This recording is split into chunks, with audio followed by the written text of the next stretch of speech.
1 jam jam. Oh, Ha. di mana? Dekat highway Bukit Laya tu balik ke Shah Alam. Tengah malam jam? Ya, jam. Saya pun tak tahu, sakit hati ni, aku nak balik cepat, aku dah ngantuk Besok pagi ada show ni. Ya, Ada extra show ni. So saya pun buka Waze. Saya tak driving ni. Okay. Saya buka Waze. Sebab apa Waze?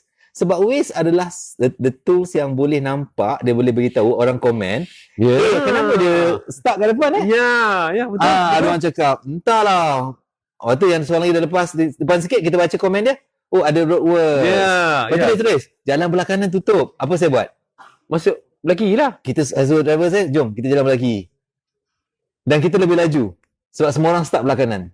Sebab orang ingat belah kanan boleh laju. Ya. Jadi saya masuk belah kiri sebab kat depan sana yang dah lepas kata, kereta roadworks tu belah kanan. Maksud information is very important. Information is very important dan ahead of time, ahead of things yang you nak buat. Sebab you nak buat decision kan? Betul? Okay.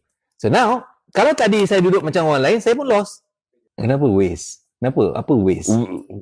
Kenapa namanya Waze? Saya tak terfikir tu. Dok, apa? Saya fikirlah, wise.